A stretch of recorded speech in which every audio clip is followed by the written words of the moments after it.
अस्सलाम class B S psychology students. आज हमारा डेवलपमेंटल साइकोलॉजी का सेकंड लास्ट चैप्टर है जो कि ब्रीफ है, इसलिए मैं तो आपको पहले करवा रहा हूँ। उसके बाद हमारा लास्ट चैप्टर है एडोलसेंस। तो इन दोनों को कवर होने के बाद हमारा फाइनल टर्म कोर्स कवर हो जाता है। ठीक है, जैसे कि हम लोगों ने बाकी डेवलपमेंटल फेजेस में मुख्तलिफ चेंजेस को देखा, सुना, पढ़ा, जैसे कि फिजिकल चेंजेस थी, इमोशनल चेंजेस थी, एडजस्टमेंट के लिहाज से हम लोगों ने ऑक्यूपेशनल एडजस्टमेंट को पढ़ा, पहले एडजस्टमेंट को पढ़ा, बाकी चीज़ों को देखा। इसी तरीके से यहाँ पे भी है जेनेटोलॉजी क्या है, मतलब ओल्ड एज की तरफ हम लोग आएंगे। ठीक है, तो उसी पर्सपेक्टिव से हम इस चीज़ को भी पढ़ेंगे एंड थोड़ा सा कॉपरेट आप लोग भी कीजिएगा, क्योंकि शो थोड़ा सा रिकॉर्ड इसलिए हो रहा है क्योंकि बहुत तेज पार्ट लगी हुई है। तो प्लीज़ आप भी थोड़ा सा अटेंटिव होकर इस सेक्शन को सुनिएगा। आते हैं कि जेनेटोलॉजी क्या है। Study of the social, cultural, psychological, cognitive and biological aspects of ageing. The field is distinguished from geriatrics, which is the branch of medicine that specializes in the treatment of existing diseases in older adults. Gerontologists include researchers and practitioners in the fields of bio, nursing, medicine, criminology, dentistry, social work, physical and occupational therapy, psychology, psychiatry, sociology, economics, political science, architecture, geography, pharmacy, public health, housing and anthropology. It is a study of the field,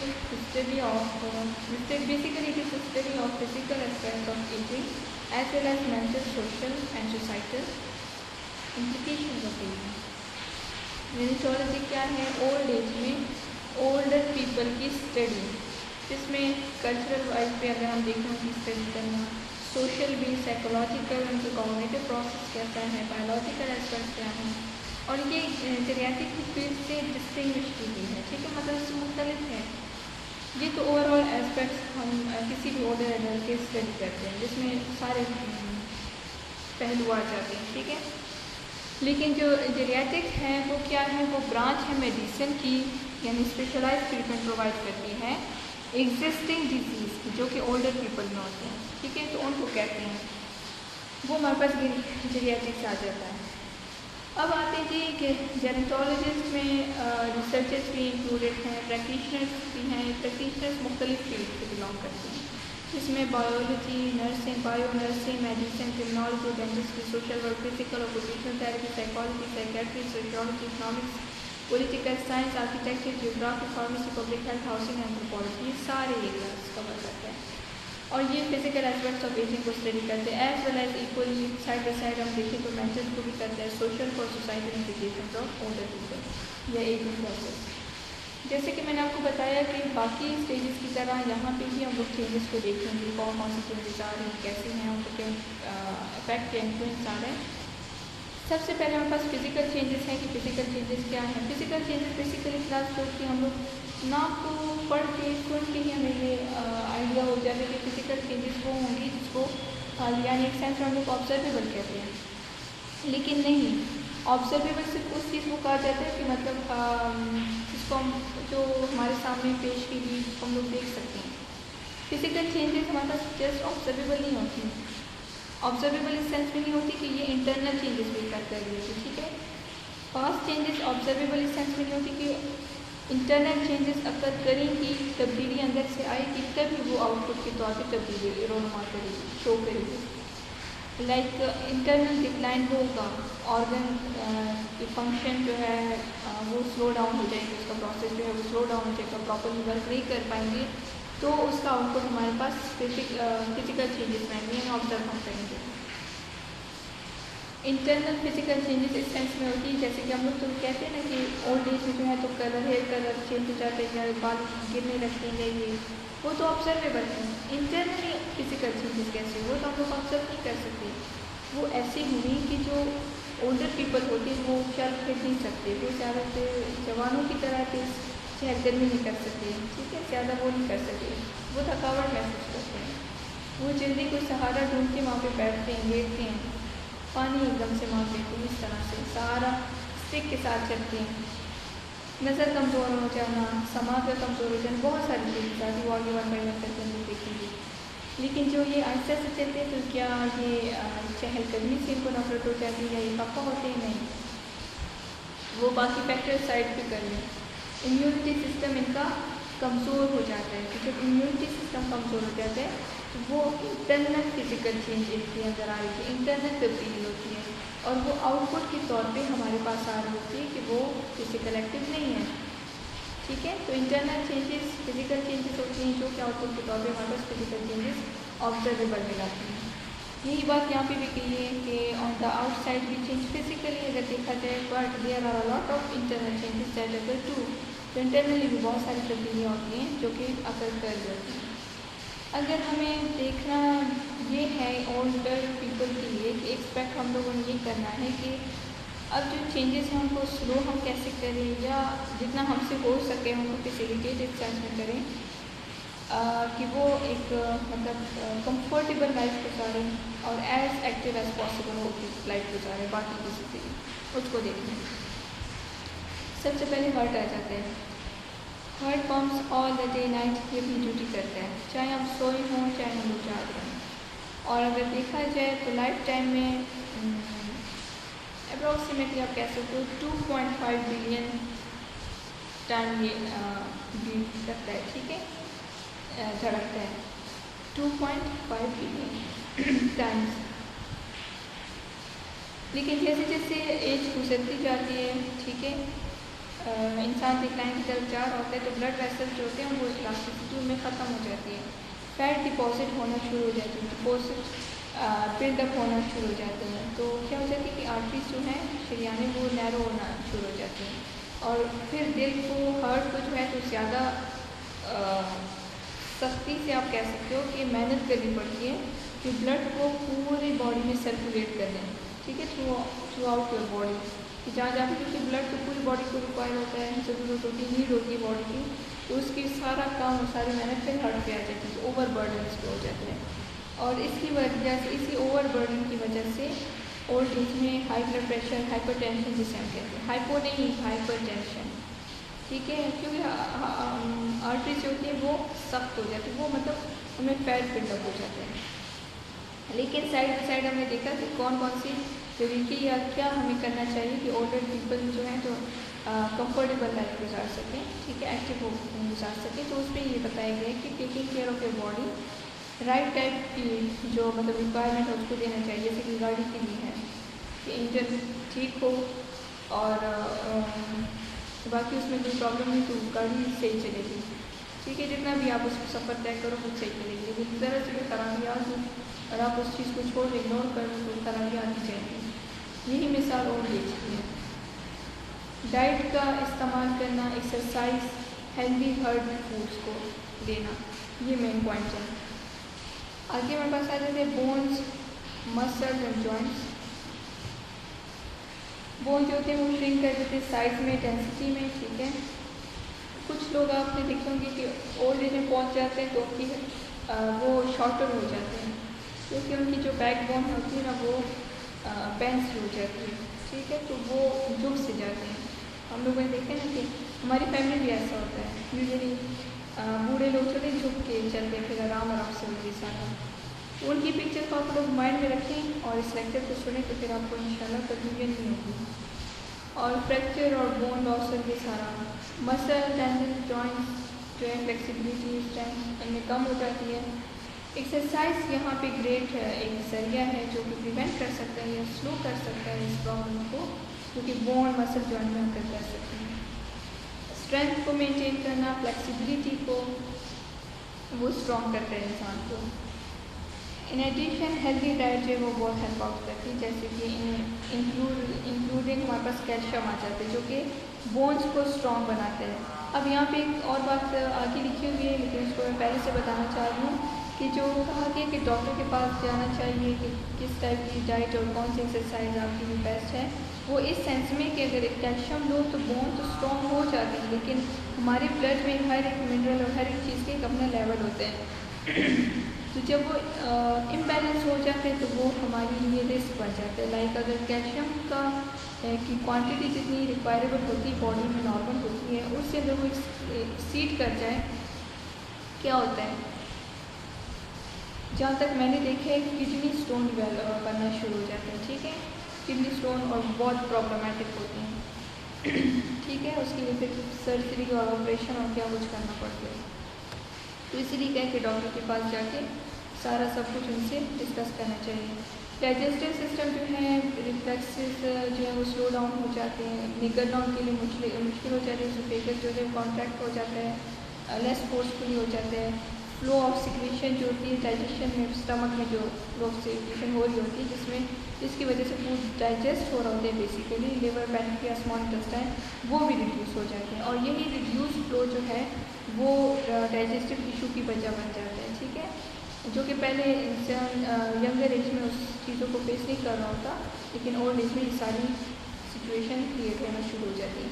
kidneys और urinary track आते हैं, most important है कि kidneys जो है वो efficient है, less efficient बन जाती हैं।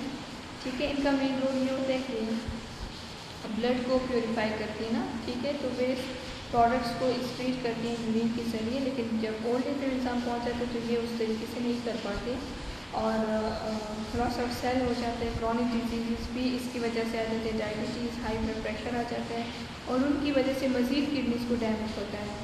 ठीक है, इंसान ओल्ड एज में पहुँचकर एक ही बीमारी से कई और बीमारियाँ लोग इख्तियार कर लेती हैं, जड़ बन जाती हैं और यूरिन को मतलब कंट्रोल नहीं कर पाते। पैम्पर फिर यूज़ करते हैं ओल्ड एज में अक्सर जो लोग होते हैं और इसी वजह से बाकी हेल्थ प्रॉब्लम्स की वजह से भी हो सकते हैं कि यूरिन को कंट्रोल नहीं कर पाते, लेकिन ओल्ड एज की वजह से क्योंकि किडनीज और यूरिन ट्रैक में प्रॉब्लम आ जाती है तो उसकी वजह से भी होता है।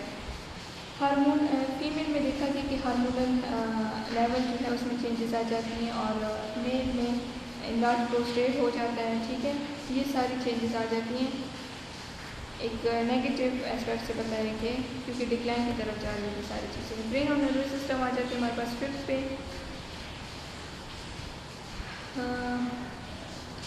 ब्रेन के साथ भी यही सारी कहानी होती है। मेमोरी लॉस, क्योंकि नंबर ऑफ ब्रेन सेल्स होते हैं वो डिक्रीज हो जाते हैं और जब ब्रेन किसी चीज़ को कंपनसेट करना लगता है तो इंक्रीज नंबर ऑफ कनेक्शंस को बिटवीन द सेल ताकि ब्रेन फंक्शन कर सके।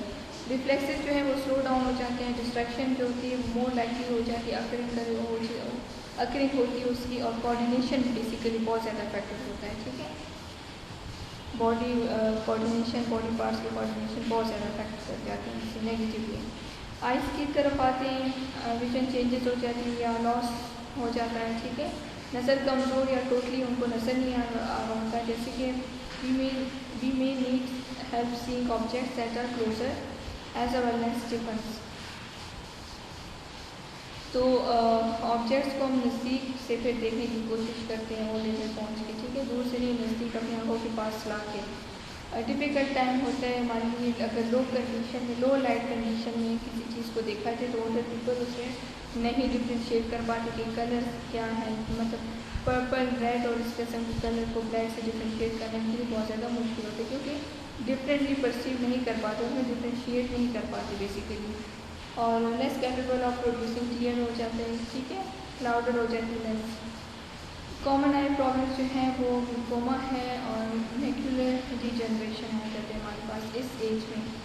ईयर्स की तरफ आ जाते हैं तो नॉइसेस थ्रू आउट वो लाइफ टाइम जो होते हैं वो समाज से इंसान को महरूम कर देते जब ओल्ड एज में पहुँच जाते हैं। और बहुत सारे ओल्डर एडल्ट्स जो हैं उनमें डिफ़िकल्टी ये देखी गई है कि हाई पिच वॉइसेस और साउंड को नहीं सुन पाते, ट्रबल होता है उनको, मुश्किल पेश आती है जब वो किसी प्लेसेस में आवाज़ सुनते हैं किसी इंसान को, उसमें डिफ्रेंशिएट भी नहीं कर पाते। हेयर, स्किन और नेल्स की आ जाती है। ये मैं ब्रीफ में इतनी गहराई से इसलिए ये बता रही कि बहुत सिंपल बातें हैं और ये डेली लाइफ में हम लोग को देखने को मिल रही है हमारी फैमिलीज़ में भी। हेयर, स्किन और नेल्स की तरफ आ जाते हैं तो स्किन भी झड़ने लग जाती है, झड़ने सेंस में कि गीली हो जाती है। ठीक है, रिंकल्स आना शुरू हो जाते हैं, ड्राई हो जाती है, ब्रिटल हो जाती है, लीड टू रिंकल्स। फैट जो है स्किन के अंदर वो थिन हो जाती है जिसकी वजह से लेस स्वेटिंग होती है, लेकिन ये किसी हद तक हम कहते हैं कि अच्छी चीज़ है, लेकिन ये हीट स्ट्रोक की तरफ की वजह बन सकती है। हीट बर्दाश्त नहीं कर पाते ओल्ड एज में लोग समर की सीज़न में। हेयर लॉस और नेल जो है वो उनका ग्रोथ का प्रोसेस जो है वो स्लो हो जाता है। ठीक है, थिन हो जाते हैं बाल, टर्न ग्रे और फाइनल में बिल्कुल वाइट हो जाते हैं। वज़न की तरफ आते हैं weight. Decreasing level of physical activity, जब फिजिकली वो इनएक्टिव हो जाते हैं तो उसकी वजह से मेटाबॉलिज्म का प्रोसेस जो है वो कमज़ोर हो जाता है। तो जब मेटाबॉलिज्म का प्रोसेस कमज़ोर होगा तो वो वेट गेन करेंगे, ठीक है। इसकी वजह से जो एक्स्ट्रा कैलोरीज हैं उसको वो बर्न ऑफ नहीं कर पाते और एक्स्ट्रा कैलोरीज जो है वो स्टोर होते होते फैट की शक्ल इख्तियार कर देती हैं। लेकिन अगर इस चीज़ से प्रिवेंट किया जाए खुद को एजिंग के प्रोसेस में, उस फेज में, तो फिर prepare your self various aspects of ageing you can prepare, यानी इनसाइड और आउटसाइड हम खुद को इन चेंजेस से प्रिवेंट कर सकते हैं सेंस में कि भी जिसे कहते हैं ना कि उन बेसिक पॉइंट्स या सजेशंस को फॉलो करें यानी हेल्दी डाइट को, ठीक है, रेगुलर एक्सरसाइज को एज मच एज पॉसिबल, उन सारी चीज़ों को फॉलो करें तो फिर कोई प्रॉब्लम नहीं होती, मतलब कंफर्टेबल लाइफ गुजर की बात है। अब आते हैं जी हमारे पास है कि चैलेंजेस, कि एल्डर पीपल कौन कौन से चैलेंजेस को फेस करते हैं। Challenges faced by elder people or elderly. Aging comes with many challenges. The loss of independence is one of the potential part of the process, as are diminished physical ability and age discrimination. The term senescence refers to the aging process, including biological, emotional, intellectual, social, and spiritual changes. This section discusses some of the challenges we encounter during this process, जैसे कि हम लोगों ने पढ़ा और आगे हम लोग देखेंगे कौन कौन से challenges ये लोग फेस करते हैं। एजिंग में जो है, एज में इस फेज में बहुत सारे ऐसे challenges होते हैं जो कि एल्डर पीपल या ओल्ड एज वाले लोग जो होते हैं उसको फेस करते हैं। सबसे पहला पोटेंशियल पार्ट जो इस प्रोसेस का आ जाता है चैलेंज में, जो एज ओल्ड एज के लोग सफ़र कर रहे होते हैं, फेस करते हैं उस चीज़ को, वो आ जाते हैं इंडिपेंडेंस, लॉस ऑफ इंडिपेंडेंस होता है। मतलब ये लोगों पे डिपेंड करना शुरू कर देते हैं। क्यों?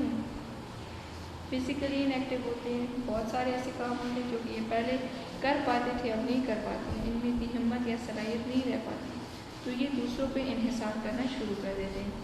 इसके अलावा ये बहुत ज़्यादा सेंसिटिव भी हो जाते हैं, ठीक है ना। जैसे कि बच्चे सेंसिटिव होते हैं, उसी तरीके से ओल्डर पीपल जो होते हैं वो भी सेंसिटिव होते हैं। ज़रा सी बात पे खफा होते हैं, दिल खफा होता है, ये फील करते हैं बातों को। अकेला उनको थोड़ी देर के लिए छोड़ दिया जाए तो गीला शिकवा करते हैं, इस तरह से। तो सेंसिटिव भी बहुत ज़्यादा हो जाते हैं, ठीक है। लॉस ऑफ इंडिपेंडेंस इस सेंस में आ जाता है कि इनको केयर की ज़रूरत होती है, ठीक है। तो वो ऑल द टाइम इसको इन लोगों को प्रोवाइड अगर ना किया जाए तो फिर शिकायत करते हैं या गीला शिकवा करते हैं, ठीक है। एक जनरल पॉइंट ऑफ व्यू है। और ये चीज़ ये वो फेज़ है डेवलपमेंट में, साइकोलॉजी में, कि जो हमारी हर एक इंसान की फैमिली में है। मतलब ओल्ड एज से तो हर एक हमारे ग्रैंड फादर हुए, ग्रैंड मदर हुए, वो सारा यही है, सारा सिस्टम उनके साथ, सारी चेंजेस या चैलेंजेस उनकी लाइफ में यही आ रही होती है। सो आपके लिए एक बिग एग्जांपल वो हो सकती है। As already observed, many older adults remain highly self-sufficient. जैसे कि देखा कि बहुत सारे ओल्डर एडल्ट्स जो होते हैं वो सेल्फ सफिशेंट होते हैं, लेकिन बाज़ को केयर की ज़रूरत होती है बहुत ज़्यादा, ठीक है। क्योंकि वो उनमें उनकी जो है तो जॉब भी नहीं रह पाती, फाइनेंसेस भी एज अ चैलेंज उनके लिए होते हैं, कल्चरल मिसकंसेप्शन भी होते हैं, स्टीरियोटाइप्स के भी वो शिकार हो जाते हैं, और बहुत सारे चेंजेस ये लेटर लाइफ में फेस करते हैं। But they do not have to enter, old age में डिग्निटी के बगैर एंट्री नहीं कर पाते। फर्स्ट हमारे पास जो चैलेंज आ जाता है पॉवर्टी है, ठीक है, गुर्बत। पॉवर्टी में क्या है कि यूनाइटेड स्टेट में स्टडी हुई और उनमें देखा गया, एक स्टडी प्रेजेंट की गई, यहाँ पे डेटा शेयर किया गया है कि कितने रेशो था, कितना परसेंटेज था, कितना था। Growing older once meant living with less income. 1960 में ऑलमोस्ट 35% की जो ओल्डर पीपल थे ना, वो पॉवर्टी लेवल पे थे, ठीक है, इनकम के लिहाज से। जनरेशन अगो अगर देखा जाए तो नेशंस के जो ओल्डेस्ट पॉपुलेशन था had the highest risk of poverty में वो रह रहे थे, ज़िंदगी गुजार रहे थे। लेकिन 21वीं सदी, जिसे 21st सेंचुरी कहते हैं हम लोग, 21वीं सदी कहते हैं, ओल्डर पॉपुलेशन जो थी was putting end to that trend, end पे पहुँच गई थी। Among people over 65 years old, 65 से जो अबव के एज के थे, तो उनका 30% से 9.7% पे आ गया था, कि नेशनल एवरेज 13.2% था। ठीक है, कितने परसेंट से? 30% से 9.7%, well below the average, national average of 13.2% आ गया था। इतना इसमें डिफरेंस आ गया था। फिर however, given the subsequent recession which severely reduced the retirement savings of many while taxing public support system, how the elder people affected, कि उनको कितना उस चीज़ का अफेक्ट इन पे, रिटायरमेंट और सेविंग सारी चीज़ों का, इन सारे मामलात का इन पे कितना मतलब इन्फ्लुएंस हुआ, ये कितने अफेक्ट हुए। अकॉर्डिंग टू कैसे commission on Medicaid uninsured, national poverty rate among the elder people जो था वो 40% पे आ गया। ठीक है, 2010 में। पहले कितना था? 2008 में 9.7, ठीक है, और फिर नेशनल एवरेज पे अगर हम लोग देखें 13.2% पे था। लेकिन एक स्टडी जब देखी गई, ठीक है, अनइंश्योर्ड पॉवर्टी रेट जो था एल्डर पीपल के दरमियान, उनमें वो 2010 में 14% पे आ गया था। ये जनरल एक डेटा है।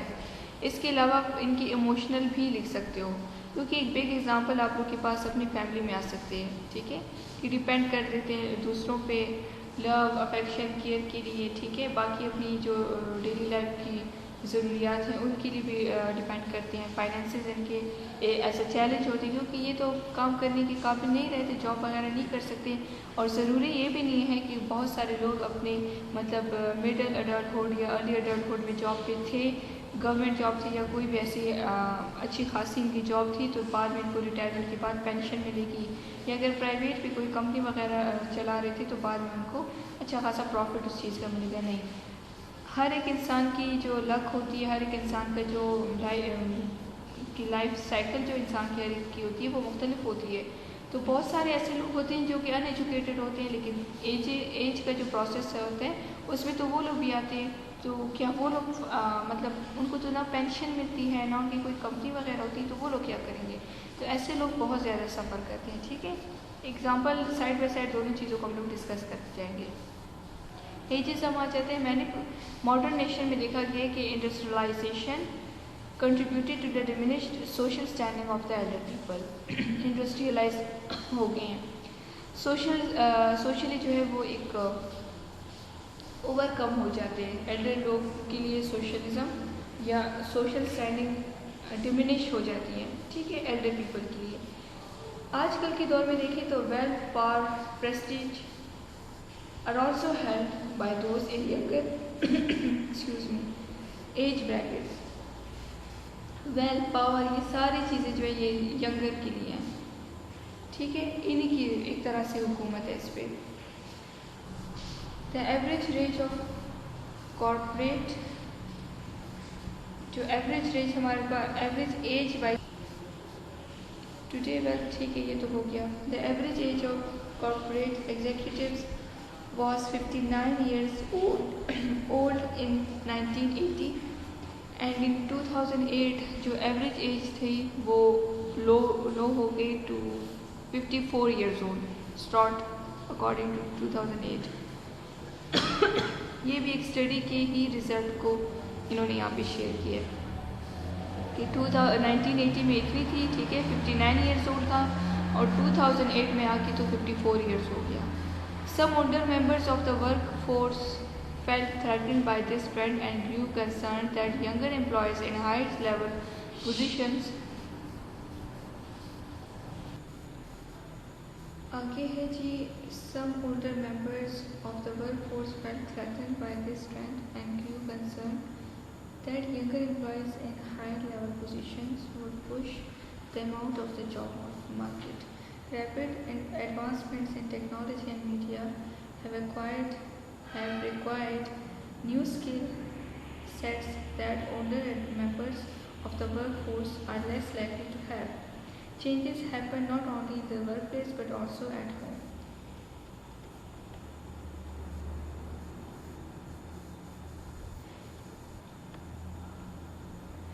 ठीक है. So in agrarian societies, a married household by doing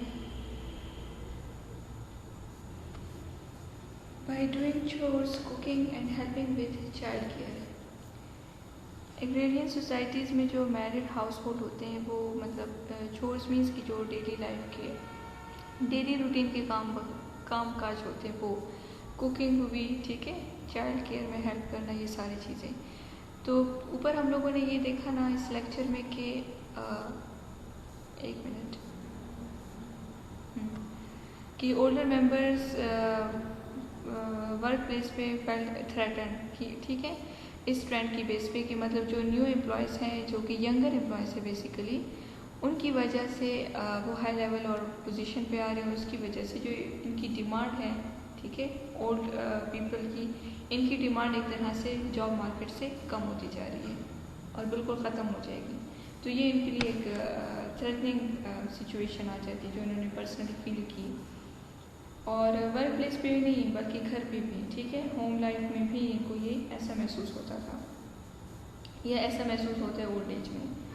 इसके अलावा as economies shifted from agrarian to industrial, तो जो यंगर जनरेशन है move to cities to work in factories और इस तरह से मतलब एडवांसमेंट जैसे टेक्नोलॉजी में आती रही तो लोग भी मुख्तलिफ जगहों से मतलब माइग्रेशन एक तरह से कहते हैं करते रहे, एक जगह को छोड़ के दूसरी जगह जॉब करने लगे.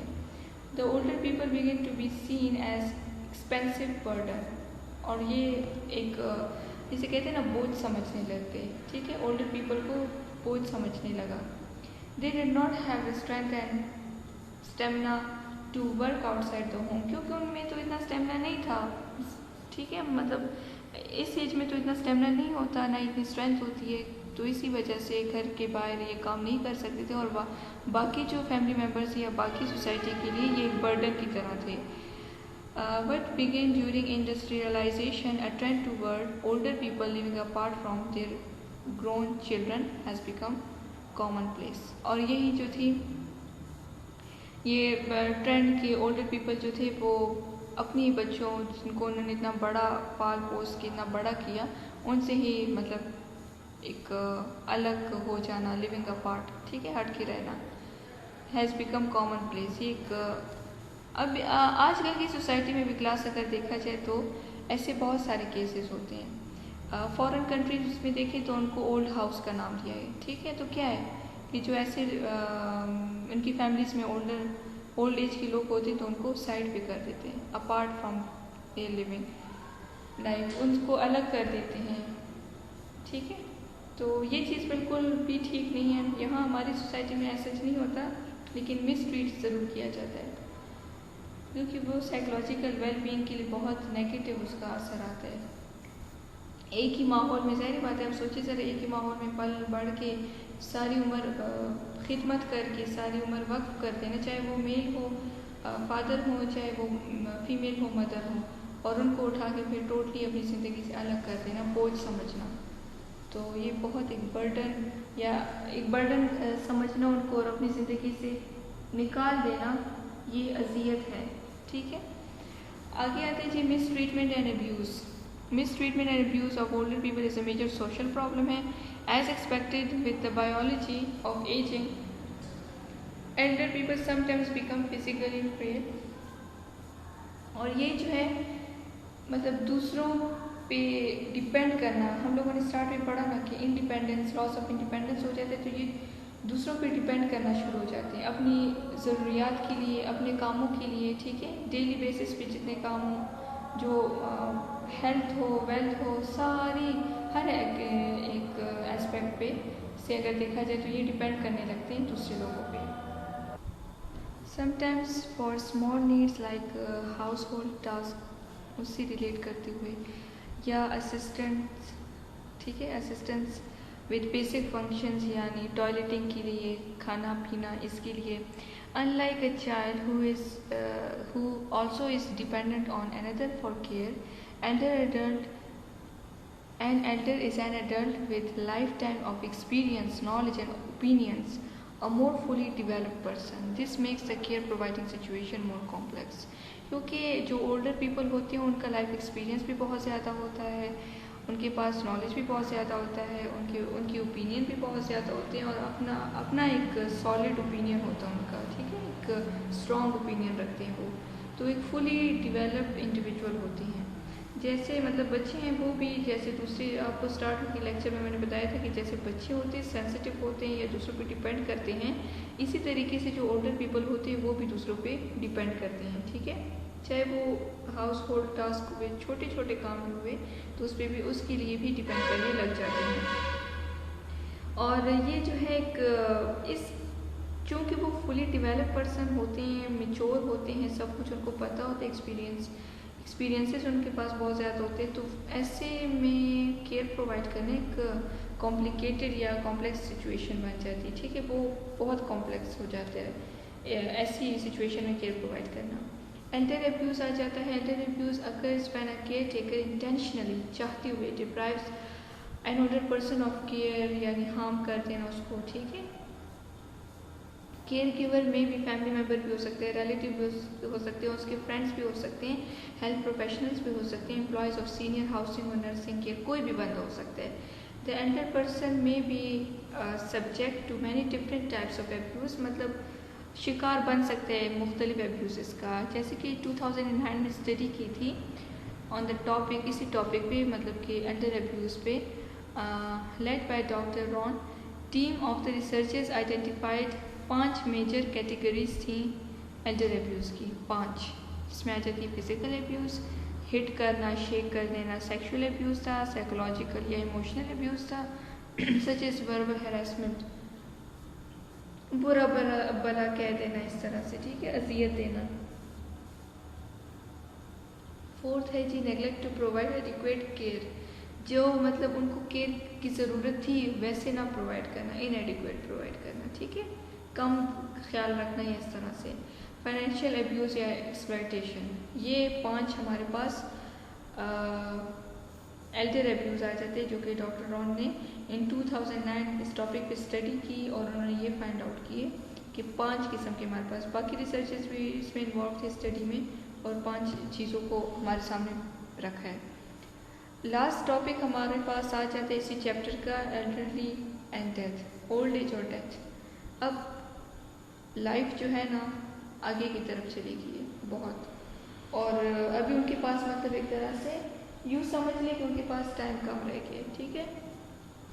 डाइंग फ्रॉम ओल्ड एज या क्रॉनिक डिजीज़ जो है, prolong suffering with increasing impaired function, काफ़ी अरसे से बीमारी में रहना, बीमारी को फेस करना, and it is difficult to identify deterioration that signals a short survival और death. Recognizing that a person is dying is often a difficult and complex process, but identification of physical, psychological and other changes may help the staff to enable the older person to participate in planning the care in accordance with their own preferences and values to prepare themselves and their families. Death, dying का कोई जिसे कहते हैं ना कि पता नहीं चलता, ठीक है ना, ये तो अल्लाह की मर्ज़ी है कौन कब फौत हो जाता है, लेकिन मेडिकल पर्सपेक्टिव से अगर हम देखें या इस डेवलपमेंटल फेज में देखें तो डेथ किसी भी वजह से हो सकती है। अब एक बंदा है ओल्ड एज में है, अच्छी खासी उसकी सेहत है, रास्ते में जा रहा है, एक्सीडेंट हो गया, डेथ हो गई, तो क्या उसको कोई डिजीज़ था, prolong suffering from any disease, no, या कोई इम्पेयर्ड फंक्शन था, नहीं, ठीक है। सो हम बीइंग अ मुस्लिम इस चीज़ को उस पर ही टोटली डिपेंड नहीं करेंगे, लेकिन चूँकि अब हमारा टॉपिक ऐसा है तो हम यहाँ पे ये देखते हैं कि डेथ किसी भी वजह से हो सकती है ओल्ड एज में। यूजुअली ये देखा गया कि जो सफरिंग मतलब साइकोलॉजिकल डिसऑर्डर हुआ उससे भी हो सकती है, ठीक है। डिप्रेशन से कैसे हो सकती है, डिप्रेशन से इंसान सुसाइड कर लेते हैं, जो भी एक्सट्रीम पे हो जाता है क्रॉनिक डिप्रेशन में, तो साइकोलॉजिकल डिसऑर्डर से भी हो सकते हैं, फिजिकल जो डिजीज़ होते हैं, ठीक है, बाकी बीमारियाँ क्रॉनिक जो होती हैं उनकी वजह से भी हो सकते हैं। तो ये हमारे पास एक कॉम्प्लेक्स प्रोसेस आ जाता है। तो यहाँ पे बेसिक जो रोल प्ले होता है वो मेडिकल स्टाफ का होता है, ठीक है, डॉक्टर्स का होता है कि वो आइडेंटिफाई करे फिजिकल, साइकोलॉजिकल या बाकी कौन सी ऐसी चेंजेस आ रही हैं जिसकी वजह से, या कौन सी ऐसी बीमारियां हैं, या कौन सी ऐसी जैसे कहते हैं ना कि इम्पेयरमेंट है किसी भी उस इंडिविजुअल के ऑर्गन में आ रही है, या क्या ऐसा मसला आ रहा है उस इंसान की हेल्थ में, चाहे वो साइकोलॉजिकल हो चाहे वो फिजिकल हो, जिसकी वजह से जो है तो वो मौत की तरफ जा रहा है, ठीक है। तो ये उन पे डिपेंड करते हैं, ये उनकी रिस्पॉन्सिबिलिटी बनती है। और फिर उसी के अकॉर्डिंग जो है तो फिर प्रेफर करना उनकी वैल्यूज़ को, फिर उनकी फैमिलीज़ के साथ डिस्कस करना, और फिर उनको मतलब प्लानिंग द केयर की, एक ट्रीटमेंट का प्लान पूरा डिस्कस करना और उनको प्रोवाइड करना। Aging affects the whole body, ये पूरी बॉडी को मुतासर कर सकती है, सिर्फ एक पर्टिकुलर ऑर्गन नहीं हो सकता, which can be very noticeable and quite obscure at times, ठीक है। मतलब जैसे जैसे एजिंग होती है क्लास, वही बात यहाँ पे आ जाती है कि इंसान जब ओल्ड एज के लोगों को देखता है तो उनकी जो चेंजेस आ रही होती है वो बज़ाहिर ऑब्जर्वेबल होती है, तो ऐसे नोटिसेबल चेंजेस आ रही होती हैं। The loss of physical mental abilities जो है फंक्शनल डिक्लाइन हो जाते हैं, को relate the effect of aging such as impaired vision, hearing problems, memory, brain issues, weaken bone, सारी बातें जो हम लोग ऑलरेडी डिस्कस कर चुके हैं। So how can you determine that a loved one is truly declining? तो आप कैसे इस बात का अंदाज़ा कर सकते हो, कैसे इस बात का पता आप लोग को लग सकता है कि वाकई में कि मतलब अगर कोई इंडिविजुअल है तो उसकी फैमिली में जो उसका लव्ड वन है, ग्रैंड माँ है, ग्रैंड फादर जो भी है, वो डिक्लाइन की तरफ जा रहे हैं rather than enduring the natural state of old age. Natural state of old age के से हट के अगर देखा जाए, ठीक है, मतलब ऐसे कुछ सिग्नल्स होते हैं नोटिसेबल, हमारे पास कुछ ऐसी चीज़ें आ रही होती हैं, अफेक्ट हो रहा होता है उनकी हेल्थ पे, तो उन चीज़ों को हम नोटिस कर रहे होते हैं, उनकी बेस पे हम लोग प्रिडिक्ट कर सकते हैं। ये तो नहीं, क्योंकि ये तो ऑन गोइंग प्रोसेस है, ये तो नेचुरल प्रोसेस है, ये तो हर एक इंसान की लाइफ में आता है, तो उसकी बेस पे तो हम लोग नहीं कह सकते कि ये इस बंदा जो है ये ओल्ड एज में जा रहा है तो ये भी फौत होगा, मरेगा, नहीं।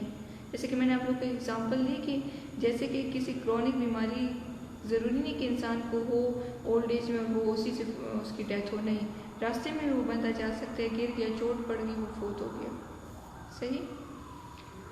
We have investigated this and found a few ways to detect the warning signs of a declining senior facing medical problems। अब यहाँ पे कौन कौन से देखे गए हैं, मिले हैं, रिसर्चेस हुई या इन्होंने क्या डिस्कस किया है? Changes in activities of daily living, रोज़मर्रा की ज़िंदगी में तब्दीली आ जाना। फॉर एग्जाम्पल अगर देखिए, check for extreme weight fluctuation, weight fluctuate होना, ठीक है, पर्सनल हाइजीन डिक्लाइन हो जाते हैं, खाना वो कम खाते हैं, उनका वेट कम हो जाता है, they are failing to keep up their daily, जैसे ईटिंग, बाथिंग, ब्रशिंग, ये टीथ ये भी नहीं कर पाते। इंडिकेटर है हमारे पास आ जाते हैं फिजिकल इम्पेयरमेंट का, the lack of nutrition and personal care can stem from difficulty cooking, ठीक है, लॉस ऑफ टेस्ट हुआ, स्मेल हुआ, सोशल इश्यूज हुए, बाकी सीरियस अंडरलाइन कंडीशंस हुए, और ये नोट किए जाते हैं बाकी फैमिली मेम्बर्स की जानिब से, क्योंकि ये सिग्नल है, हमारे पास साइन आते हैं एज एन इंडिकेटर। किस चीज़ को इंडिकेट कर रहे हैं? उनकी डिक्लाइन को, उनकी हेल्थ की डिक्लाइन को, उनकी लाइफ की डिक्लाइन को। जैसे कि इस पिक्चर में देखें, ठीक है, ये नर्स है, सपोर्टिंग कोई भी मेम्बर है, केयर गिवर है, जो भी है, ये ओल्ड एज का एक मेल है, एक पिक्चर है हमारे पास। तो इनमें आप फिज़िकली मतलब चेंजेस भी देख सकते हो, इंटरनल चेंजेस आई हैं तो ही फिज़िकली आई हैं, इसके अलावा साइकोलॉजिकली भी इनका डिक्लाइन हुआ होता है। तो इस तरह से अच्छी खासी एग्जांपल हमें हमारे फैमिली मेम्बर्स से भी मिल सकती है, हमारे रिलेटिव से भी मिल सकती है। Frequent falls, the number one decline in senior is lower extremity weakness, कमज़ोरी और हेल्थ कॉम्प्लिकेशन, ठीक है, फ्रैक्चर बोन्स हुए और भूल जाना एक बात को, ठीक है, not aware of their surroundings की क्या हो रहा है, एंड बिकम प्रोन, जैसे फॉल, गिरना, ठीक है, नॉर्मल हाउस आइटम्स और ये सारी चीज़ें। अगर ये सारी मतलब ओल्ड एज में लोग जो होते हैं वो चल नहीं पाते, एक अच्छी एग्जांपल ये, ठीक है, अपने रास्ते में भी हम लोग गुजरते हैं ना, ठीक है, तो रोड में भी काफ़ी लोग होते हैं जो ओल्ड एज में होते हैं, तो वो चलने फिरने में उनको बहुत दुश्वारी होती है। क्यों? क्योंकि वो उनकी इतनी इम्यूनिटी नहीं होती, इतनी स्ट्रेंथ नहीं होती उनकी कि वो मतलब अपने वेट को कैरी कर सके या सफ़र कर सके या चल फिर सके। तो वो कभी टक्कर भी खा लेते हैं, कभी गिर भी जाते हैं, ठीक है। हद से ज़्यादा वीकनेस होती है उनको। तो अगर इस किस्म के साइंस सिम्टम्स देखे जाएँ तो हेल्थ केयर को जो है प्रॉपर असेस करना चाहिए, ठीक है। प्रोवाइड करे, प्रॉपरली असेस द इशू कि इसके साथ मसला क्या है, और फिर उसको जब तक मतलब इंसान की ज़िंदगी है उसको ट्रीट किया जाए। मूड चेंजेस इन लोगों में आ जाते हैं, डिप्रेशन, एंजाइटी, ठीक है। और जो है तो लॉस ऑफ सपोर्ट आ जाते हैं सिस्टम। मेन कॉज है डिप्रेशन का, क्योंकि लोग इनको अलग कर देते हैं, वो अटेंशन और केयर इनको नहीं मिलती, और ये सेंसिटिव भी बहुत ज़्यादा हो जाती है। तो इस तरह से दो चीज़ें साइड बाई साइड चल रही होती, तो वो डिप्रेशन और एंजाइटी की वजह बन जाती हैं।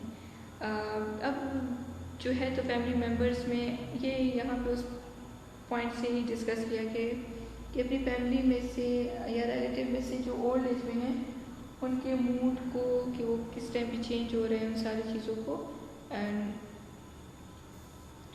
देखना चाहिए, ठीक है। कि अच्छे मूड में, अच्छा फील कर रहे हैं, नहीं फील कर रहे हैं, and make sure to ask how they are feeling, ठीक है। अक्सर मतलब ये सेंसिटिव होते हैं तो ज़रा बात पे खफा हो जाना, ये सारी चीज़ें होती हैं, और इनका मूड स्विंग भी होता है, ठीक है, चेंज होता है, हेल्थ इश्यूज़ भी होते हैं, बाकी डिप्रेशन भी इंडिकेटर है। मेडिकेशन एरर्स, एक्सपायर्ड प्रिस्क्रिप्शंस, अगर आप देख लिए कि जो है तो मेडिसिन के ऊपर लिखा होता है ना, या एंड पे लिखा होता है एक्सपायरी डेट, तो अगर वो एंड कर गई एक्सपायर्ड मेडिसिन हों तो उनको भी नोटिस में लाना चाहिए, ठीक है। मेडिकेशन देते हुए उनका ख्याल रखना चाहिए, क्योंकि उनको तो नहीं पता होता, उनको तो सराउंडिंग के बारे में इतनी अवेयरनेस ही नहीं होती, ठीक है। This can be sign of misuse, या मतलब मेडिकेशन एरर आ जाती है। Having several pills for multiple condition can lead to misusing medication, यानी एक टैबलेट खाने के बजाय 5-6 खा लेना, ठीक है।